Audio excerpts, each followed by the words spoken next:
NASA's Juno team assessing camera after 48th flyby of Jupiter. NASA's Juno team assessing camera after 48th flyby of Jupiter. You're listening to Technical News Reading by World Reading Club, presented by Hakeem-Ali-Bocas-Alexander on Spreaker, social podcasting, presented for World Reading Club in association with UniquilibriuM. This edition's reading focus comes to us from NASA at nasa.gov and is titled NASA's Juno team assessing camera after 48th flyby of Jupiter. It was published on January 27th, 2023. Jupiter. We have a first featured image and it's captioned, Jupiter's southern hemisphere was captured by the Juno cam imager aboard NASA's Juno orbiter after the camera returned to normal operation following an issue that occurred during its January 22, 2023 flyby. The image was captured at an altitude of 77,507 miles, that's 124,735 kilometers, at a resolution of 52 miles, which is 84 kilometers per pixel. The image is credited to NASA JPL-Caltech, SwRI, MSSS.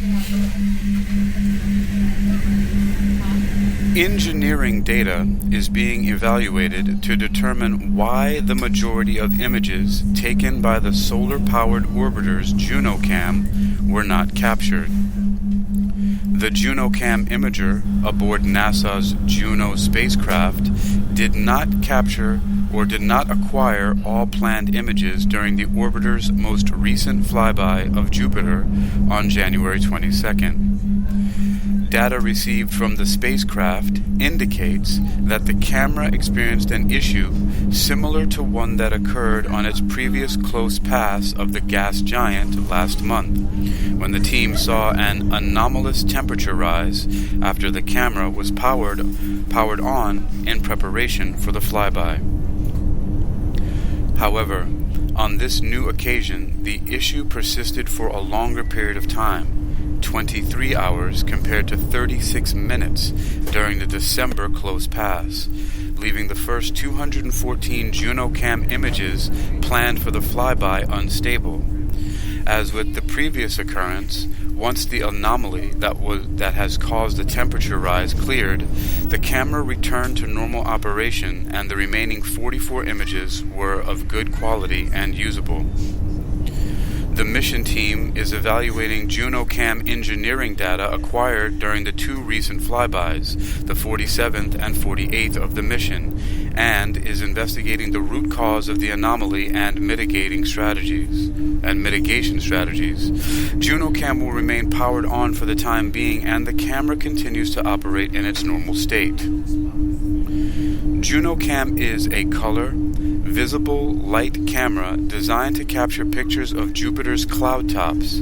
It was included on the spacecraft specifically for purposes of public engagement, but has proven to be important for science investigation also. The camera was originally designed to operate in Jupiter's high-energy particle environment for at least 7 orbits, but has survived far longer. The spacecraft will make its 49th pass of Jupiter on March 1st. More about the mission. NASA's Jet Propulsion Laboratory, a division of Caltech in Pasadena, California, manages the Juno mission for the principal investigator Scott J. Bolton of the Southwest Research Institute in San Antonio. Juno is part of NASA's New Frontiers program, which is managed at NASA's Marshall Space Flight Center in Huntsville, Alabama, for the agency's Science Mission Directorate in Washington. Lockheed Martin Space in Denver built and operates the spacecraft.